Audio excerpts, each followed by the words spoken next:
Eikev, dice, y por haber oído estos decretos y haberlos guardado y puesto por obra, Hashem tu Elohim guardará contigo el pacto y la misericordia que juró a tus padres. Una de las cosas, y por eso puse este título aquí, que algunas de las cosas de este pacto son condicionales. Sí, dice, porque el Padre dice, sí guardas, sí lo hace, dice. El pacto, la misericordia, el Padre la va a guardar, dice, sí guardas los misbots. Son condicionales. Ciertas partes del pacto, no todo el pacto en sí. Hay una parte del pacto que nosotros hemos hablado muchas veces que el Padre lo va a hacer porque Él lo prometió por su propio nombre y que es traerlos de nuevo a la tierra porque se lo juró a sus padres. Y cuando Él hizo ese pacto, cuando Él hizo esa promesa, cuando Él hizo ese juramento a Abraham, no estaba condicionado al comportamiento de ellos, a la obediencia de ellos, no estaba condicionado. Pero esta parte aquí sí, cuando Él les está diciendo, y por haber oído estos decretos y haberlos guardados y puestos por obra, Hashem tu Elohim guardará contigo el pacto y la misericordia que juró a tus padres. Parte de eso que Él está hablando aquí es lo que va a citar en el versículo 13. Dice, y te amará, te bendecirá y te multiplicará, y bendecirá el fruto de tu vientre y el fruto de tu tierra, tu grano, tu mosto, tu aceite, la cría de tus vacas y los rebaños de tus ovejas, en la tierra que juró a tus padres que te daría. Esas podríamos decir son cosas adicionales, extras ya de lo que Él prometió. Acordémonos, ¿cuál es la promesa principal que el Padre le dio a Abraham? A ti y a tu descendencia daré esta tierra. Esa es la promesa principal. Todas estas otras cosas que está diciendo aquí, estas ya son bendiciones, hermanos. Que te va a multiplicar, que te va a bendecir, el fruto de tu vientre y todas las cosas que está mencionando ahí, que son 10 las bendiciones que le está dando. Cuando usted las busca, cuando usted las enumera, son 10 las bendiciones. Pero antes de todo, ¿no?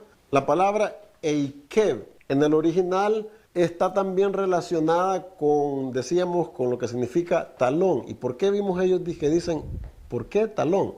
Puede también traducirse y por haber, y porque vas a hacer estas cosas, entonces yo voy, ¿verdad? ¿Qué es lo que quiere? Y por haber, dando o preveyendo de antemano de que ellos iban a guardar mis bots, dice entonces, yo voy a bendecirte de todas estas maneras, de todas estas formas. Y empieza a citar las cosas con las cuales lo va a bendecir. Ahora, si recordamos o por lo menos si escucháramos nuevamente, ¿no? La parashá del año pasado, mencionábamos allí que la razón por la cual ellos miran que está relacionada esta palabra de Eikev y por tanto con la palabra talón, es que dice que todos los decretos, cuando está mencionando aquí que hay que obedecerlos, los incluye a todos, aún aquellos que nosotros a veces quizás pensamos que son insignificantes, que son mandamientos pequeñitos. Dice, y por haber oído todos estos decretos, la palabra talón, la referencia que ellos miran es que dicen, ok, que hay algunos mandamientos que la gente piensa que como no tienen mucha importancia, dice, no es que se puede decir conscientemente los pisotean, pero de alguna forma pisotean el mandamiento, porque dicen, pues este mandamiento no hay que guardarlo, no es de tanta importancia como este. Y mencionábamos que son 613 mandamientos, aunque nosotros ya sabemos de que no estamos nosotros sujetos o no se requiere que obedezcamos los 613 porque son para diferentes grupos de personas.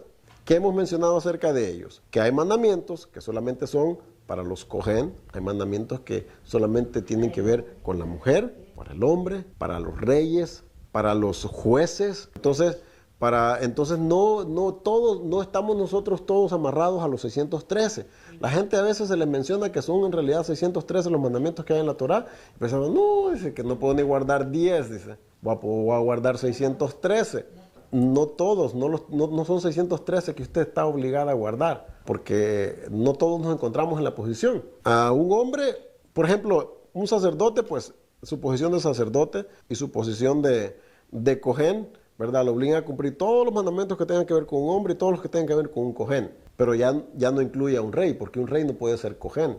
Porque los reyes, para empezar por la promesa y el pacto que se le dio a David, es que de la tribu de Judá, es que siempre se iba a sentar, de la descendencia de ahí, se iba a sentar uno en el trono de Israel, como rey de Israel. Si no hubiera sido por la desobediencia de Saúl, quizás, y verdad, y a veces quizás está de más, valga la redundancia de la palabra, hablar de lo que pudo haber sido. Y no, pues ya no fue, ¿verdad? Pudo haber sido. Pero sí, para ser justo con el relato bíblico, el padre le dio una promesa a Saúl también. Le dijo, hizo un pacto con él. Si tú andas fiel delante de mí, obedeciendo mis mandamientos, yo te prometo que de tu descendencia, de tu casa, siempre va a haber alguien que se siente en el trono. El padre siempre fue justo con todos los que hizo pacto. Les dijo, si tú eres obediente, lo mismo le prometió aún a Jeroboam. Recordémonos cuando se dividió la tierra. Cuando se dividió la tierra en los dos reinos, el norte y el sur, el que estaba encargado, al primero que él llamó y lo encargó, fue a Jeroboam. Aún a él le dio promesa de pacto y le dijo, si tú andas fiel delante de mí, aunque sabemos que él se desvió, ¿verdad? Desde el principio. Desde el principio empezó por el temor de que los del norte se iban a venir aquí para el sur, y dijo, esto me van a matar, dice, por quererse regresar allá. Por tener temor al hombre y no escuchar la palabra del Padre, la promesa, no confiar en su palabra, él hizo cosas contrarias a los mandamientos. Y entonces lo que el Padre le prometió no se podía cumplir, pero sí le prometió a él también, así como le prometió a Saúl. Jeroboam. No, él era de la tribu de Efraín. Ese fue el primer rey del reino del norte, fue el primero. Y todos los demás reyes que vinieron después de él se juzgaban en base a lo que él había dicho. Y este otro rey, decía, hizo igual que todos los pecados de Jeroboam, que tenían que ver con la idolatría y todas esas cosas. Siempre lo mencionaban a él. Pero el punto es que el padre cuando hizo pactos, dijo, si tú andas así conmigo, estas son las recompensas, estas son las bendiciones, esto es lo que te va a venir. Esos pactos que hacía con ellos sí eran condicionales, pero los que hizo con nuestros padres, con Abraham, Isaac y Jacob, de la herencia de la tierra, esos no. Entonces ahora, ¿cómo nosotros tenemos que aprender de las cosas que a ellos les pasaron? De acuerdo a lo que el consejo que nos da Pablo es, porque estas cosas les acontecieron, dice, para que nos sirvan a nosotros ahora, para que aprendamos de ellas, para que no codiciemos como ellos codiciaron. ¿Se recuerdan? Pablo habla de eso. Entonces, yo y ustedes estamos mirando los ejemplos de que el Padre dio promesas, pero a estos hombres por separados, fuera de lo que le había prometido a Abraham, Isaac y Jacob como nación, de que ellos iban a prosperar, ellos iban a ser bendecidos si guardaban los mitzvot, si guardaban los mandamientos. No, Ismael no le hizo promesa. La promesa que le dio ahora a Abraham, le dijo, a él también lo voy a engrandecer, van a ser tribus, pero no tiene nada que ver con las promesas que hizo a Israel. Estamos mirando las bendiciones aquí que le dio, ¿verdad? Fíjense, todas las bendiciones que está mencionando, que son 10, ahí en el verso 13, todas, nosotros creo yo podríamos relacionar esas bendiciones con lo que nosotros llamaríamos como prosperidad en nuestros días, ¿verdad? Que no nos falta nada. Ahí estaba hablando, bendecir el fruto de su vientre, así quería decir de que, y lo explica más adelante, que no iban a haber mujeres estériles, ni iban a haber hombres estériles, que iban a tener muchos hijos. Y creo yo que hablamos un poco de eso, recordamos que decíamos que ahora en día no hay muchas parejas que tienen problemas con procrear, con dar a hijos, y hay muchos programas y muchas medicinas que están dando y que hacen para poder tener hijos. Tanto que pues algunas que tanto que hacen eso, algunas salen que han sido pocos esos casos, ¿verdad? 8. Que han tenido 5, 6, 7 y hasta 8. ¿Se acuerdan de una que ha salido mucho en las noticias, una que se llama la Octomam? ¿Cómo le dicen? ¿Se recuerdan? No, ya tenía no sé cuántos y tuvo 8 después, se le decían la Octomam. Sí, ella fue a inyectarse porque quería tener más. Si se dan cuenta ustedes, empieza con esa y dice, y te amará, te bendecirá y te multiplicará y bendecirá el fruto de tu vientre. Amar a alguien, el amor, hermanos, está de más que lo digamos, pero vamos a analizar esa palabra. Cuando se ama, ¿cuál es la forma de demostrar cómo se ama? Mirar por el bienestar. Gracias, hermano. Amar, la forma de demostrar que se ama a la persona no es solamente corrigiéndolo, es haciendo por ella, ¿verdad? Haciéndole halagos, dándole regalos, que es lo que el Padre está diciendo aquí. Te voy a bendecir, te voy a multiplicar, no te va a faltar el vino, no te va a faltar la comida, siempre va a haber lluvia en tu tierra. Esos son muestras del amor que Él tenía por ellos. Por eso menciona la primera palabra, y te amará. Obviamente, si el Padre los amaba, si los iba a amar, les iba a dar todas estas cosas. Por eso es que esa es la primera que menciona. Y después les dice, ¿cómo te voy a amar? Cuando te dé todas estas cosas. ¿Cómo vas a saber que te amo? No te va a faltar la lluvia. Vas a tener hijos. Tus cosechas van a dar abundantemente. ¿Qué pasó cuando los desobedecieron? Sí es condicional, porque ¿qué pasó cuando los desobedecieron y hicieron idolatría? ¿Qué pasó con ellos? Los sacó de la tierra. Sí es condicional, hermano. Y nosotros, acordemos, nos podemos relacionar como padres, nos podemos relacionar con esas cosas. No damos regalos, ¿verdad?, al mal comportamiento de nuestros hijos. Hagamos énfasis, hermano, en que el padre está, mire, dice el dicho, ¿verdad?, sobre aviso no hay engaño. El padre les está diciendo de antemano, miren, yo los voy a bendecir a ustedes, no les va a faltar nada. Y menciona todas las cosas que le va a dar. Pero va a ser si ustedes guardan los misbots. ¿Va a faltar era su pacto con Abraham? No, porque aunque ellos no están en la tierra, la condición para estar en la tierra, él se los dijo te mando, la condición para estar en la tierra es para que ustedes guarden mis mandamientos, porque si no la tierra los va a vomitar, así como vomitó los que estaban antes de ustedes, porque por andar caminando de esta y de esta y de esta forma, es que la tierra no pueden ellos estar ahí. Para estar en mi tierra, tienen que andar en obediencia, tienen que vivir bajo mis reglamentos, no pueden vivir como a ustedes les dé la gana, por ahora. ¿Por qué? Porque al final el Padre los va a restaurar y los va a regresar a la tierra. Pero tiene que, como decía, bueno, una de las cosas, ahora sí podemos hablar de que parte de ese amor es la disciplina, la corrección. Y eso es lo que está sucediendo con el pueblo de Israel ahorita. No solo con la tribu de Judá, con todo Israel, con el que tiene identidad y con el que perdió la identidad. Ahorita está en tiempo de corrección, está en tiempo de disciplina. Porque después de corregido, después de que una persona, después que usted y yo somos corregidos en algo, ¿qué es lo que se supone? Si aprendimos la lección, tenemos que hacer. No volver a hacerlo, volver en obediencia, ahora sí voy a hacer lo que se me pedía. Entonces, el Padre prometido de que va a restaurar a Israel, ¿verdad? Después de haberlo disciplinado y después de que ahorita todavía están en la dispersión, en la diáspora, entonces, ok, pasado tanto tiempo, como los 70 años que pasaron en Babilonia, después de que regresaron, ¿cómo regresaron, hermano? Con el deseo de reconstruir el templo, con el deseo de enseñar a sus hijos, y si miraban algún indicio, si miraban alguna señal de que se empezaban a desviar o que estaban orando mal, estaba el sacerdote, estaba el cojón ahí, listo para hacerles ver, ¿qué les pasa a ustedes? ¿Por qué están comprando cosas en día de Shabbat?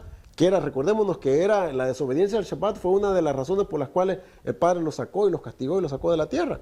Entonces, después de que ellos aprendieron que tuvieron que ir al exilio por 70 años, estar fuera de la tierra por la desobediencia, cuando regresaron, ellos querían estar seguros de que no iban a volver a cometer esos errores.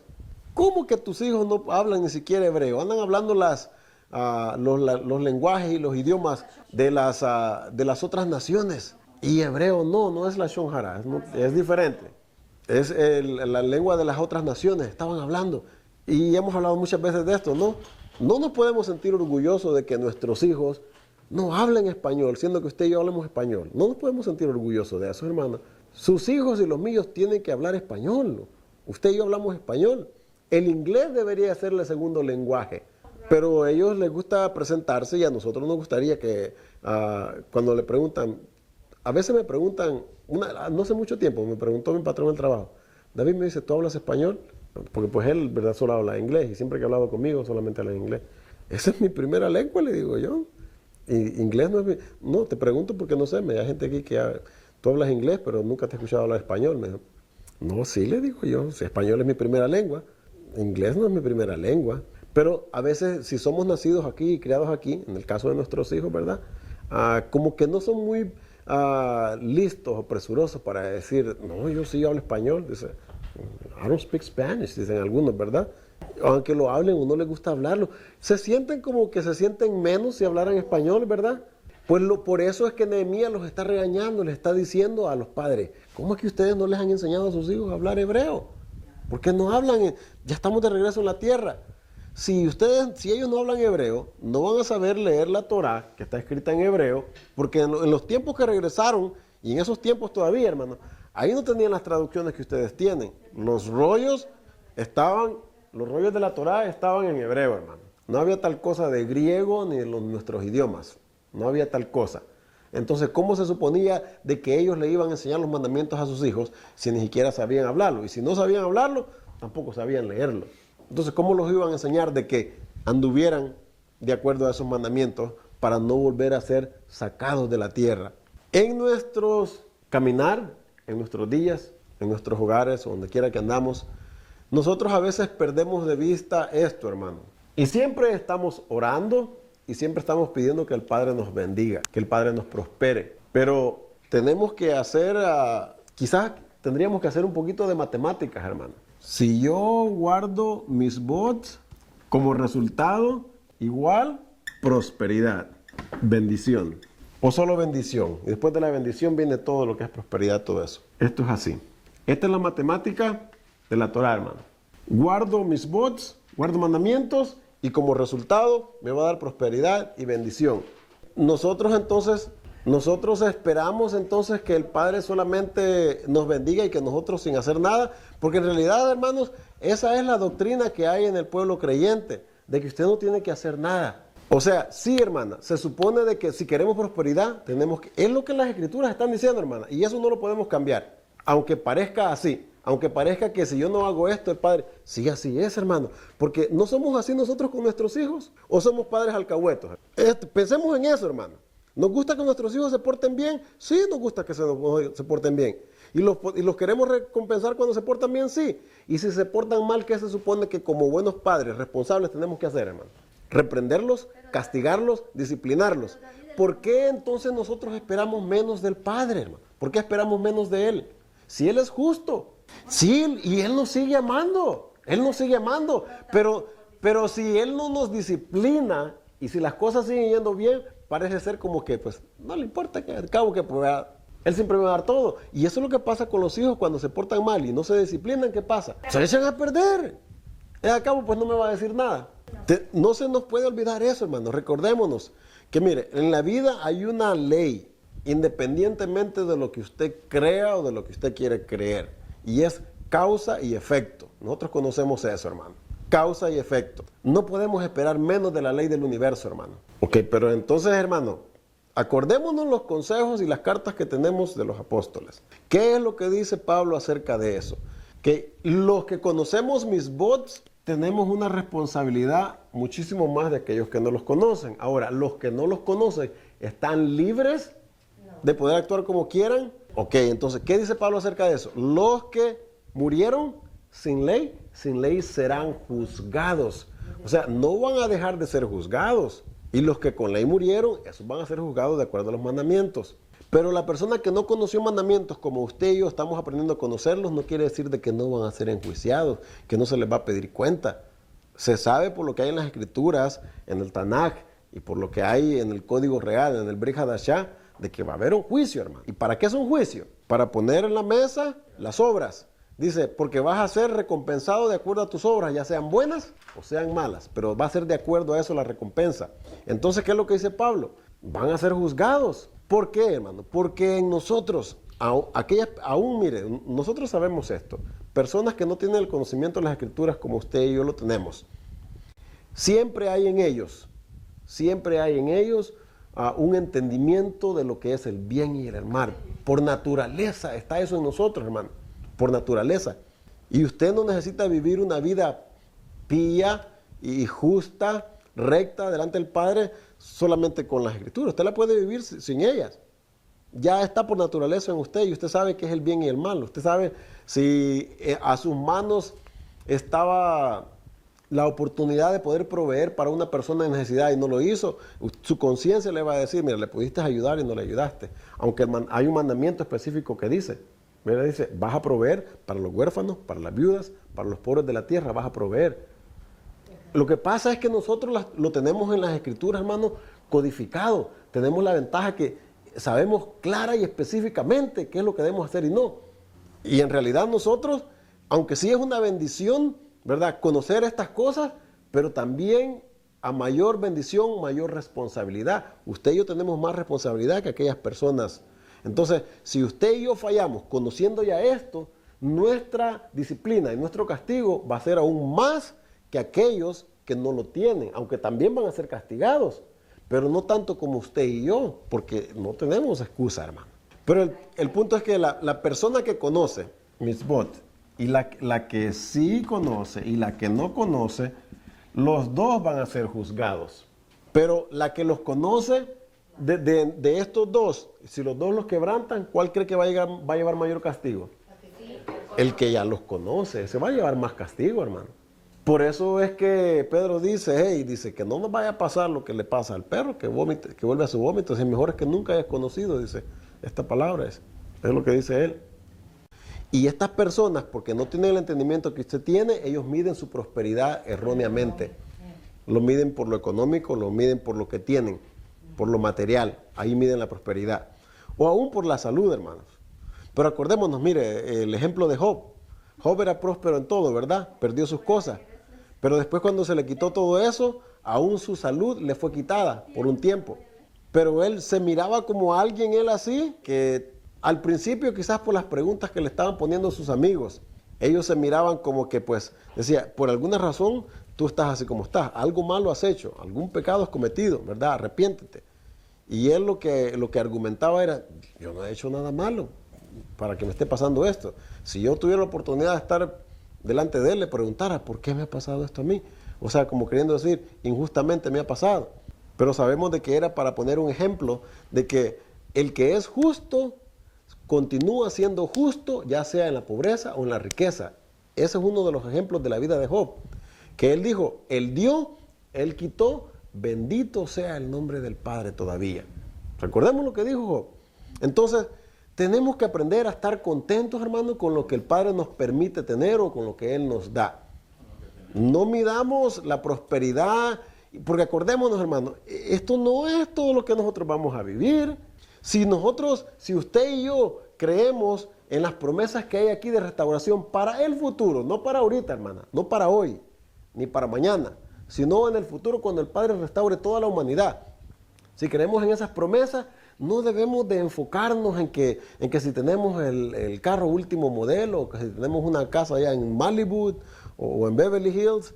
No tiene que ser eso. Así que las cosas que la gente dice a veces como eso, que mira, yo, ¿verdad? No paso leyéndole, mira cómo yo estoy y mira cómo tú estás. Esas cosas, tenemos de tomarlas como palabras necias, hermanos, la verdad. Sin ningún conocimiento, sin ningún entendimiento, porque no saben mejor. Entonces, aunque sí hay bendiciones y sí hay recompensa para nuestra obediencia ahora, aunque la recompensa mayor es la que esperamos en el futuro, pero también aquí el Padre, así como le prometió a Israel y bendijo a Israel, cuando ellos estuvieron en obediencia a los mandamientos, los bendijo. Los bendijo materialmente, los bendijo ¿verdad? En el fruto de su vientre, en sus ganados, en todas esas cosas, en sus cosechas, los bendijo. Sí vienen esas bendiciones, hermano, pero no es la recompensa total y final, hermano. Porque si esa fuera la única recompensa de nuestra obediencia a los mandamientos, ¿por cuánto tiempo es? ¿Cuánto tiempo usted y yo vamos a vivir? ¿O vamos a poder gozar de las recompensas de eso? Nuestras recompensas no tienen que estar fijas. Aunque sí esas son algunas de las recompensas, pero no es lo que nosotros tenemos que estar esperando. Por los pecados de nuestros padres han continuado haciendo efecto y pues se dejan ver, ¿no?, en nuestras vidas. Si nuestros padres hubieran obedecido, si nuestros padres nos hubieran guiado, si nosotros hubiéramos crecido obedeciendo mitzvot, obedeciendo mandamientos, quizás no estuviéramos en la situación que estamos. Quizás no, pero no lo tenemos que tomar como una seguridad completa, hermano, tampoco. Porque hay gente que no obedece mitzvot y también, ¿verdad? Son ricos. Y algunos quizás no necesariamente estamos como estamos porque nosotros hemos desobedecido. Pero lo seguro es que sí hemos desobedecido, porque la palabra dice que no es justo ni aun uno. No hay hombre que no peque. Todos hemos pecado y todos estamos destituidos de la presencia del Padre, ¿verdad? Nuestros pecados hacen separación. ¿Cómo queremos que el Padre nos prospere? ¿Cómo queremos tener la oportunidad de que el Padre nos prospere, nos bendiga y que todo esté bien? Si nosotros estamos batallando todavía en obedecer mandamientos que en realidad algunos de ellos, no voy a decir todos, pero algunos de ellos no necesitan mucha explicación, hermano. Hay algunos mandamientos que son al punto, claros. Hay algunos que sí, quizás necesitan un poquito de más, ¿verdad?, interpretación, y necesitamos la ayuda de que alguien nos explique, pero hay algunos, y quizás yo diría que los que son más claves, los que son más importantes para que el Padre nos prospere, muchos de ellos, la verdad, no necesitan tanta explicación, hermano. Los que quizás necesitan más explicaciones son cómo es que hay que observar las fiestas, cómo es que hay que observar Shabbat, ¿verdad? Con sus detalles para si queremos ser, porque al Padre le gusta todo ordenadamente. Él se fija en cada detallito, ¿verdad? Y quiere que aprendamos nosotros a ser así, detallistas. Los primeros que Él mencionó audiblemente, que todo Israel los oyó, ¿verdad? Que son los 10 mandamientos, por algo fueron los primeros que Él mencionó, y entre los cuales está el sábado, el Shabbat. Karen me puede afirmar aquí, ¿verdad? Porque ella lo escuchó del rabino donde ha estado viendo las clases, y yo siempre he hecho también mucho énfasis en eso, hermano.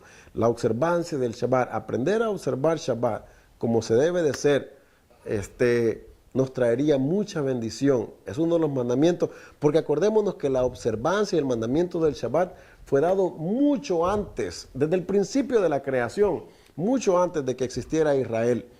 Así que la excusa de que pues eso es para los judíos solamente o solamente para Israel, ¿verdad? Y yo no soy judío, ¿verdad? Eso es del Antiguo Testamento. Adán y Eva no eran judíos. Podríamos hablar solamente acerca del Shabbat, pero el punto es que, por ejemplo, ese mandamiento fue dado para toda la humanidad, hermano. Pues no sería solamente uno, pero son 3 los que los rabinos dicen. Dicen los rabinos, sí hay que quebrantar mandamientos para preservar la vida. Porque, acordémonos, el pueblo de Israel había estado siendo perseguido y todavía lo está siendo perseguido, pero en algunas épocas muchísimo más, ¿verdad? Los estaban matando en grandes cantidades y los estaban persiguiendo. Entonces, el hacer ciertas cosas, como guardar Shabbat y no comer todo lo que se cruzaba por delante, ¿verdad? Los identificaba a ellos como judíos, como israelitas, como hebreos. Y ellos decían, para preservar la vida, porque el mandamiento decía, por ellos vivirás, no por ellos morirás. Entonces, habían decidido, son 3 cosas que son 3 cosas las que no se permiten que se quebranten, aún a costa de que se pierda la vida. De los demás lo puedes quebrantar, aún incluyendo el Shabbat, aún incluyendo comer cosas que no eran debidas, pero 3 no decía, que era la idolatría, es una. Podemos poner adulterio o inmoralidad sexual y todas las cosas que caben dentro de ello. La inmoralidad. Para preservar la vida, esto no los puede quebrantar. Idolatría, inmoralidad y asesinato. Porque mire, matar y asesinar son 2 cosas diferentes. En el hebreo son 2 palabras diferentes. No es lo mismo. Porque el padre mandaba a la guerra a Israel. ¿Y qué se supone que se tiene que ir a hacer a una guerra? Matar, ¿verdad? Pero ¿con qué objetivo era? De conquistar una tierra que el padre les había prometido, que no era de esos que estaban allí. Ya hemos hablado de eso, ¿no? Esas personas que estaban en la tierra no deberían de haber estado ahí desde el principio. Aparte de que eran idólatras, inmorales y asesinaban, ¿verdad? Ellos estaban cometiendo esas 3 cosas, los que estaban ahí en la tierra. Pero no confundamos la palabra asesinar con matar, hermano. Son 2 cosas diferentes. Porque los rabinos dicen, si alguien dice, viene a quererte matar, por ejemplo, alguien le quiere robar, dice, usted vaya y mátelo primero, dice ellos, porque está defendiendo su vida. Usted no está planeando matarlo. Asesinar es planear, premeditado. Eso es asesinar, premeditar matar a alguien. Entonces ellos decían, pueden quebrantar cualquier otro mandamiento menos estos 3. Así que eso puede dar un poco de referencia a lo que está diciendo. ¿Cuáles son los peores? Esos serían los peores. Todo mandamiento que tenga que ver, que se quebrante haciendo eso, son los que debemos de evitar. Y son muchos los mandamientos en cuanto a la idolatría. Y de algunos quería hablar ahora, que es no postrarse a ídolos. Para el segundo ahí, la inmoralidad, tenemos Levíticos capítulo 18. En Levíticos capítulo 18 encuentra todos los que no debe de hacer para no quebrantar ese. Y el asesinato, pues, está en los 10 mandamientos. Fíjense, esos 3 están en los 10 mandamientos. Estos 3. Cuando usted los busca, ahí está. La idolatría, no tendrás dioses ajenos delante de mí. En el 7º, no adulterarás. El otro, no matarás. Ahí está, en los 10 están los 3 que no se deben de hacer para preservar la vida. Pero acuérdense, solamente los otros los puede quebrantar solamente en caso de que su vida esté en peligro. Solamente, no es que, ok, está bien, los otros los puede quebrantar. No es así la cosa. No, nada de eso. Ya que menciona, mire, robar. Si tiene hambre y tiene que robarse un pedazo de pan porque se va a preservar la vida, pues róbese el pedazo de pan, si, no sé, si eso le va a salvar, ¿verdad? Si ya comiendo, si la última oportunidad que usted tiene de estar con vida es que comiéndose ese pan, ¿qué es lo que hizo David? Recordamos, lo que no era lícito, comer el pan que solamente pertenecía a los cojenes. Fue y le pidió y tenía hambre. Le dijo, mis hombres y yo estamos hambrientos, tenemos varios días sin comer. Y el cojén le dijo, pues lo único que tengo aquí es el pan de, ¿verdad?, de la preposición, los panes que se ponían dentro del santuario. Si tus hombres están limpios, pues, lo puedes tener. Entonces, ¿qué es lo que tenemos que aprender de esa lección? Que si era para preservar la vida, habían ciertas cosas que se permitía que se saliera pues del curso regular, ¿verdad?, normal. No, sí estaban. Sí le dijo, estamos limpios. Tienen 3 días, le dijo, de no tocar mujer, le dijo. Ya tenían 3 días caminando, por eso traían hambre, ya tenían 3 días. Que no habían ni tomado agua ni comido nada. Venían, acuérdense que donde ellos pasaban eran desiertos. Y no era como que allá en la esquina estaba un 7-Eleven y pues. Bueno, vamos a cerrar aquí esta parte, ¿verdad? De que el Padre está diciendo que nos va a amar y nos lo va a demostrar con todas estas cosas que está diciendo aquí, estas bendiciones en el verso 13, si andamos nosotros en obediencia a sus mandamientos. Y la parte que me gustaría pasar es en la misma parashá, en el capítulo 10, está hablando de amar al extranjero. En el 18, en el 10-18 dice, que hace justicia al huérfano y a la viuda, que ama también al extranjero, dándole pan y vestido. Amaréis pues al extranjero, porque extranjero fuisteis en la tierra de Egipto. ¿A quién incluiríamos nosotros como un extranjero? ¿A quién usted y yo incluiríamos como un extranjero en la tierra? ¿Una persona de otro país? ¿Una persona que no conoce totalmente? ¿Qué es lo que está diciendo aquí el Padre? Dice, que hace justicia al huérfano y a la viuda, que ama también al extranjero, dándole, ¿qué dice? Pan y vestido. Dice que eso es lo que está mencionando, dándole pan y vestido, proveyendo comida para él, y si necesita, ¿verdad?, ropa, una camisa o algo, para el frío, para la calor, para lo que sea. Si usted está a su mano alcance, el Padre espera de que usted y yo, conociendo estos mandamientos, los hagamos. Mire lo que dice Proverbios. Vamos a ver Proverbios.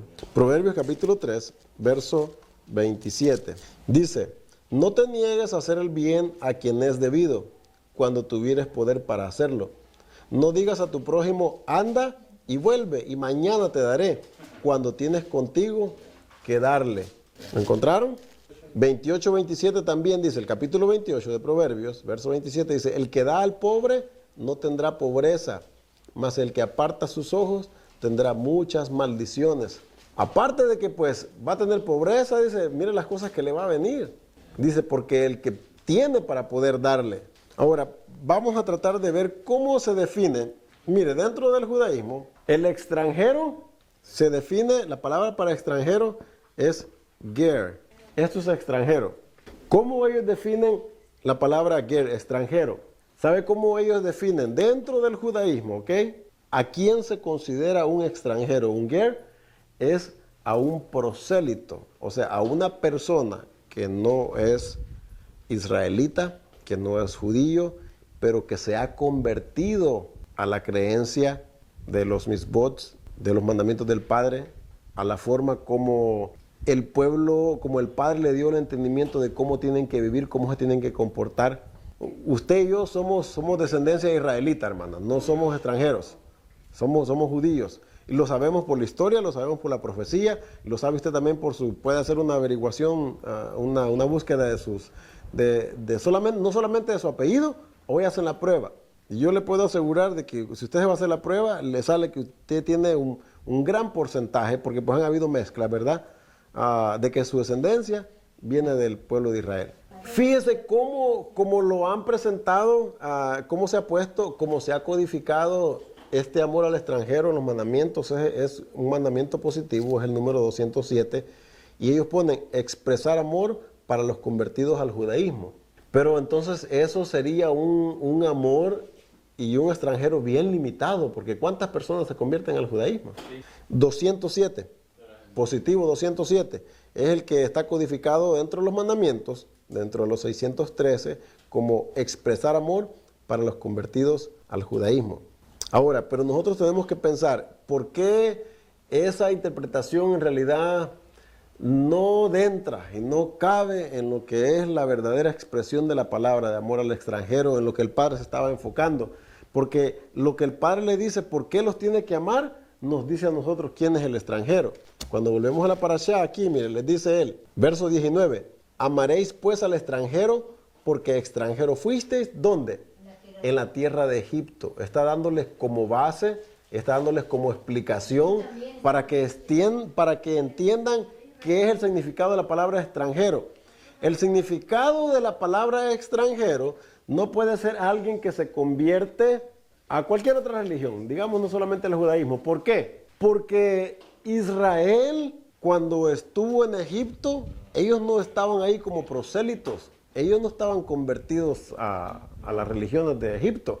Ellos estaban allí porque llegaron por la hambruna que hubo y se quedaron ahí porque después no los dejaron salir porque ya los aprisionaron y los tuvieron como siervos, como esclavos, ¿verdad? Entonces, no podemos, el Padre está diciendo, la base para que tú ames al extranjero es porque tú también fuiste extranjero. Entonces no le podemos dar la interpretación de que el extranjero es alguien que se convierte a nuestra creencia, a nuestra religión. Porque entonces ahí ellos, el judaísmo tradicional está limitando ese mandamiento extranjero solamente a aquellos, ¿verdad?, que se identifiquen con ellos. Sería muy, ¿cómo se dice? Muy parcial. Sería muy... dentro del judaísmo, así se interpreta. El extranjero lo interpretan como los que se convierten solamente al judaísmo. Pero lo que el Padre está diciendo, porque extranjero fuiste tú en la tierra de Egipto. Israel no era prosélito ni convertido a Egipto. Porque esa es la base. A veces los mismos mandamientos nos dicen que por qué y cómo y cuándo. Y tenemos que observar, entonces no podemos darle esa interpretación. Porque en realidad no quieren sentirse obligados a tener que proveer, ¿verdad? Y amar a uno que no guarda mandamientos, ¿verdad? Porque la verdad es que muchos de ellos miran a las personas que no guardan mandamientos fuera de ellos como idólatras a todo el mundo. Porque todas las otras creencias fuera del judaísmo, la verdad, hermanos, es que tienen mucho paganismo y tienen mucha idolatría. Todas las demás creencias y religiones fuera del judaísmo, ¿el judaísmo qué es, hermano? Se le dio ese nombre porque Judá fue la que lo preservó, ¿verdad? La obediencia a los mandamientos. Pero fuera de lo que aquí estipula el judaísmo, que son los mandamientos, fuera de esto, hermano, las otras creencias, las otras religiones, es paganismo e idolatría. Adorar al sol, a la luna, a una persona, a fiestas que alababan y daban honor a los seres caídos, a los astros, a las estrellas. Todas esas cosas están incluidas en las creencias de otras religiones. Entonces, no podemos ser tampoco no podemos, digamos, culparlos en realidad tanto a ellos por quererse sentir de esta forma, hermano. A lo mejor por eso ya... Lo que pasa es que en realidad eso está en la Torá, hermano, está en Levíticos. Amarás a tu prójimo como a ti mismo. O sea que no se refería solamente a ellos. Amarse los unos a los otros desde el principio el Padre les dijo. Y amarás a tu prójimo como a tú mismo, es un mandamiento. Porque ellos no estaban mirando a todas las personas fuera de los que se convertían a ellos, porque no lo estaban mirando así. Y por eso presentó, recordemos, por eso presentó el ejemplo del buen samaritano. Porque fíjese, la misma nombre de la parábola esa, el buen samaritano que se le ha dado, porque no fue un judío el que ayudó al judío, fue uno que no era judío, fue un samaritano a los que ellos despreciaban, que le ayudó. Sus mismos compatriotas, sus mismos paisanos, su misma gente, el levita, israelita, ¿verdad? ¿Cuántos pasaron por ahí? Pasaron un cojén, pasó un sacerdote y pasó un levita. Pasaron dos, un levita y un sacerdote, ¿verdad? De la misma tribu, pero pues los levitas no servían, ¿verdad? Los sacerdotes era una línea diferente.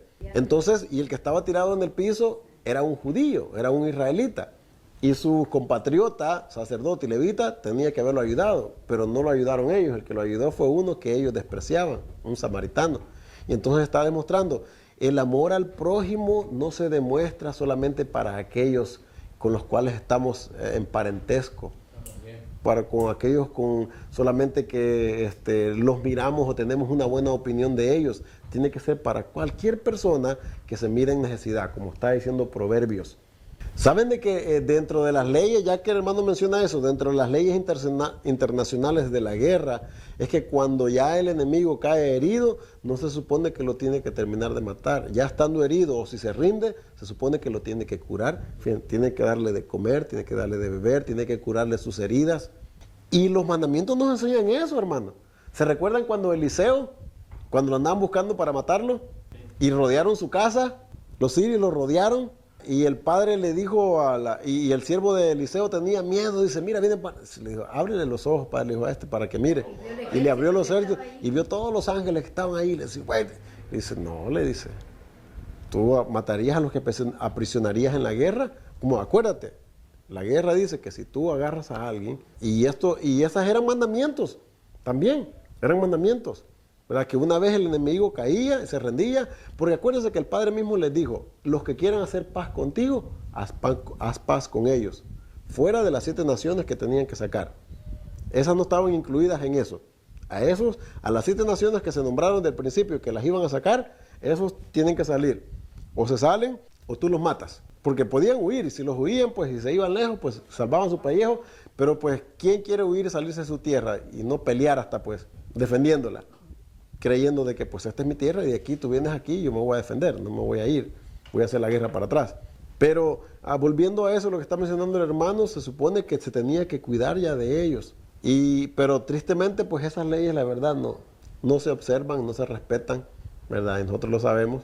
Muy pocas veces ya eso ya depende de la persona, ¿verdad? De la moralidad, de la integridad, ¿verdad? De la persona, algunos que sí lo han hecho, hermano.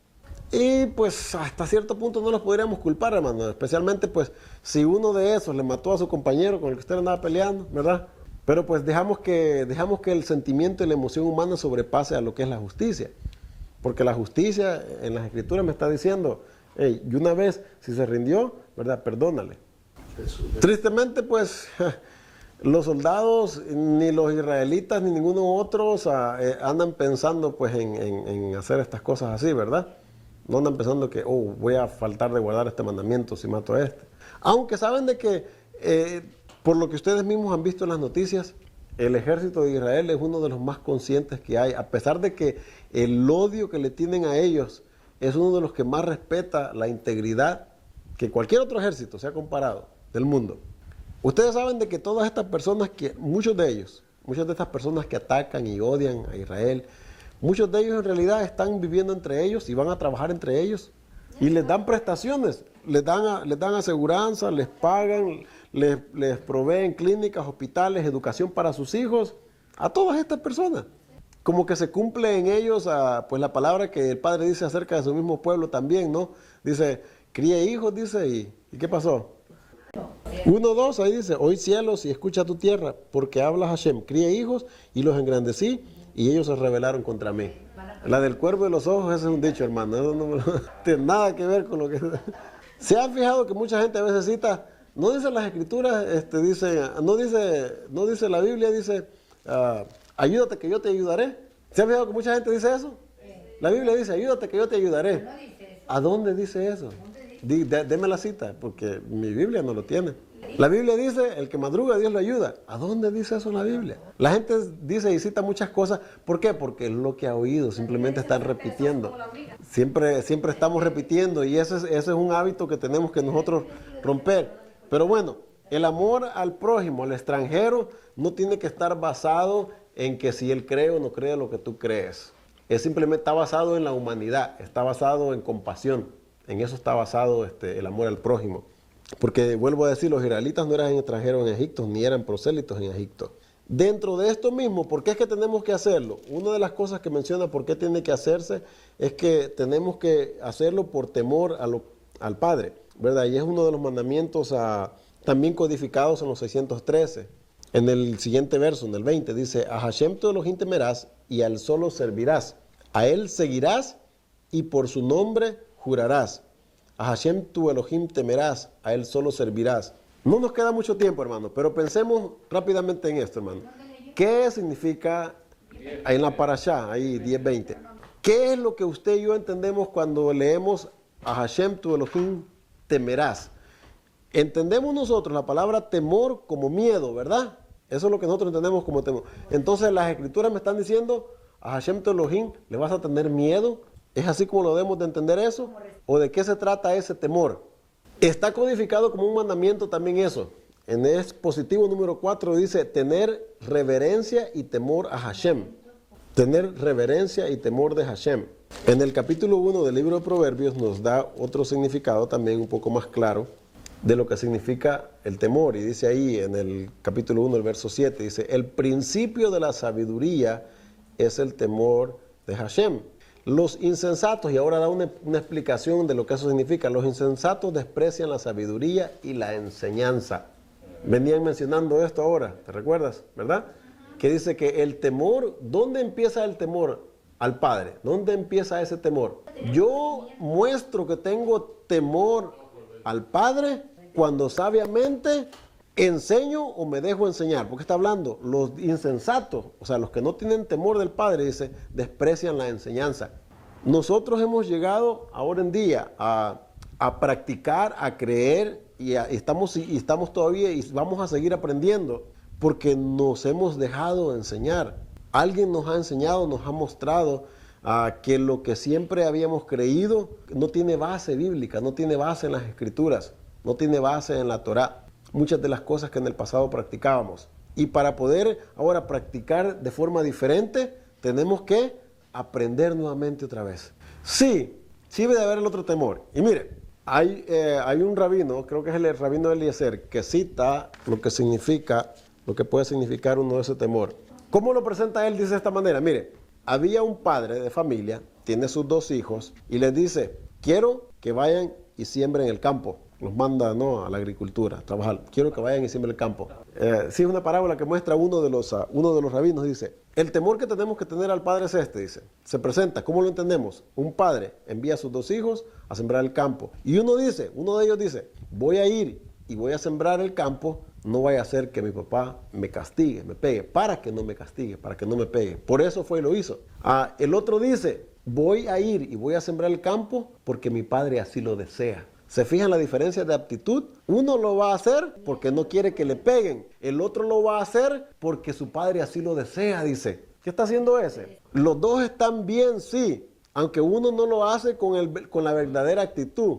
El segundo lo está haciendo con la forma correcta, como tiene que hacerse. Tengo que hacerlo porque mi padre así lo desea. O sea, que va y lo hace con gusto, con deseo de hacerlo porque se deleitan de que voy a ir a hacer algo que mi padre está pidiendo que haga. El otro no, el otro dice, lo voy a hacer porque dice, lo importante, dice el rabino, es que se haga, dice. Ya sea que lo haga porque tenga temor que lo castiguen o porque lo hace con la buena intención de que es porque su padre sí lo desea.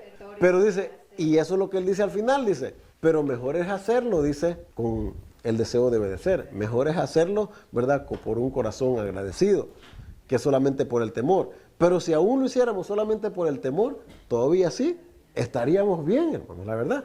Pero hay veces que ni por temor hacemos las cosas.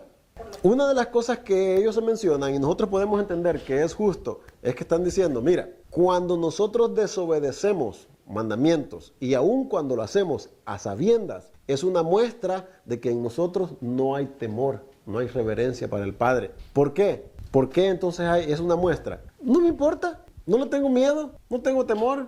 Eso es lo que yo estoy diciendo con mi actitud. Sabiendo yo que estoy pecando de antemano, si no hay lugar a duda, que no es como que yo no sabía, no hay lugar para eso. Eso es una muestra, es como una afrenta al Padre, es como un desafío, es como una afrenta, como no provocando, pero estamos diciéndole, yo te tengo miedo, ¿verdad? Es rebeldía. Entonces, cuando pecamos inadvertidamente, ¿verdad? Porque no hay hombre que no peque, como dicen las Escrituras, cuando lo hacemos porque es, ¿verdad?, desafortunadamente es nuestra naturaleza presente, nuestra naturaleza mala y presente, es la que tenemos ahorita, ¿verdad? Nuestra naturaleza caída. Hacemos cosas que no necesariamente las planeamos, o yo no digo, voy a ir a cometer este pecado, voy a hacer esto. Simplemente fallamos, ¿verdad? Porque así somos, porque no estamos trabajando, no estamos mejorando como deberíamos. Pero de eso a que ya estamos haciendo una cosa y de antemano, y el Espíritu a veces nos llama y nos dice, mira, no está bien eso que vas a hacer, y vamos y de todos modos lo hacemos, ¿verdad? Estamos afrentando a nuestro Creador, estamos afrentando al Padre. Estamos diciéndole, no te desafío, no te tengo miedo. ¿Qué me importa a mí? A veces actuamos de esa manera, hermano.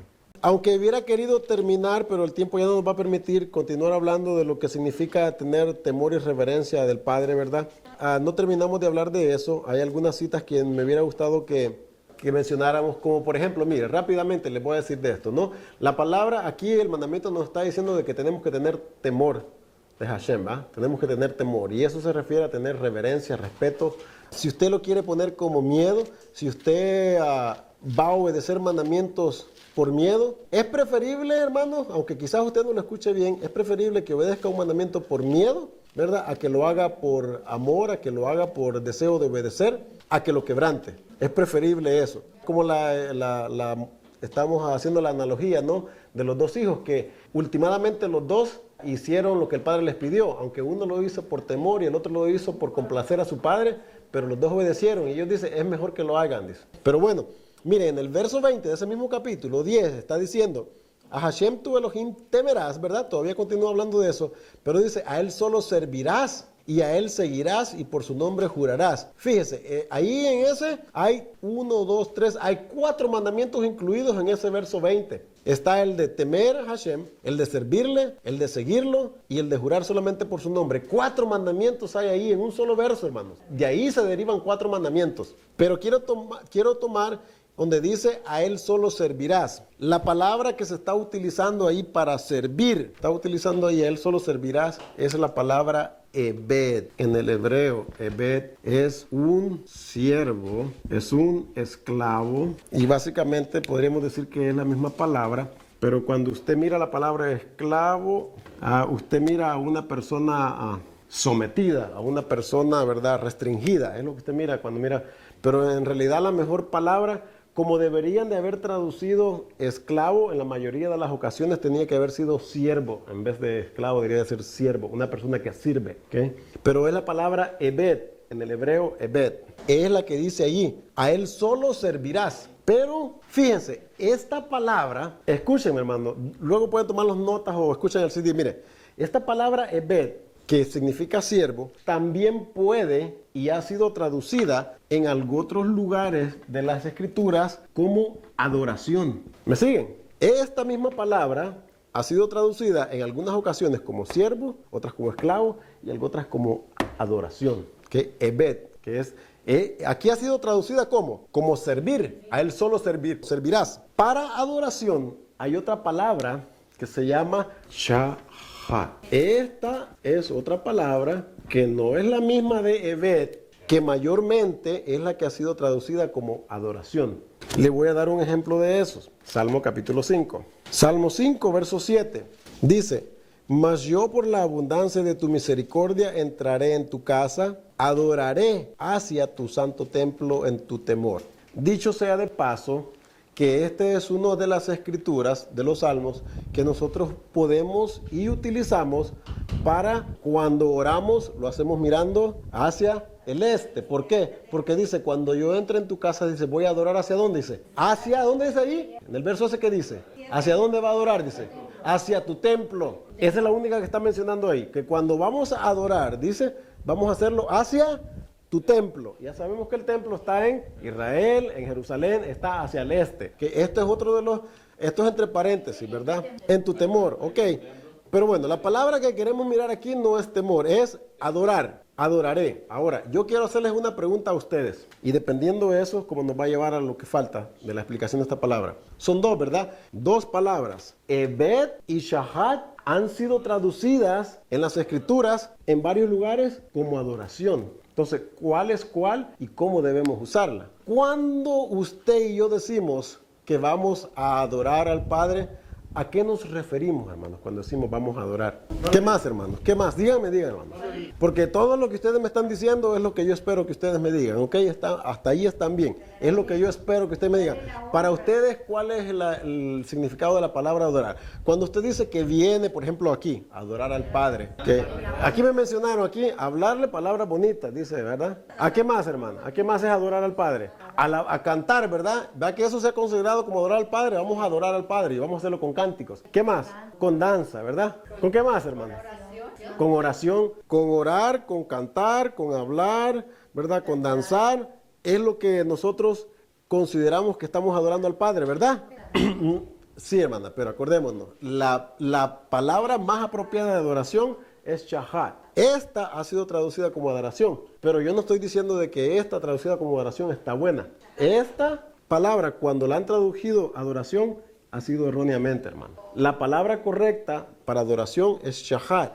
Ahora, el significado que usted tiene de shahat no es el más apropiado, está incorrecto. Todo eso que me dijeron de cantar, orar, danzar y hablar palabras bonitas, no cabe nada en lo que significa en el hebreo adorar. Por aquí me la mencionaron, pero se la voy a dar con escritura, no con lo que yo digo. Mira, Primera de Crónicas 29:20. Vamos a Primera de Crónicas, y ahí va a salir, no se me adelanten, ¿ok? Primera de Crónicas 29:20. Ok, alguien me la lee, una sola persona por favor, léamela y léamela en palabras claras, pajarito, pajarito, léamelo por favor. ¿Qué dice ahí? ¿Qué hicieron para adorar? Se inclinaron, dice, se postraron, postrarse. Isaías 46:6. Vamos ahora a Isaías 46:6. Ahora me la lee el hermano Frank. Isaías 46:6. Sacan oro de la bolsa y pesan plata con balanzas. Alquilan un platero para hacer un Elohim de ello. Se postran y adoran. Se lo echan sobre los hombros, lo llevan y lo colocan en su lugar. Ahí se está y no se mueve de su sitio. Le gritan y tampoco... Ok, está bien, hasta el 6. Dice, sacan oro de la bolsa y pesan plata con balanza, alquilan un platero para hacer un dios de ellos. ¿Y qué hacen? Se postran y adoran. Ok, ¿qué es lo que hacen? Se postran y adoran. Ok, entonces, aunque sea a un dios pagano, aunque sea un Elohim de esos revelados, ¿verdad?, en contra del Padre, de todos modos, como lo adoran es postrándose, dice, delante de él. Segunda de Crónicas 7:3, capítulo 7 y verso 3. Léalo, hermano Abraham, cuando lo encuentre. Segunda de Crónicas, capítulo 7 y verso 3. Cayeron con sus rostros en tierra sobre el pavimento y adoraron, diciéndose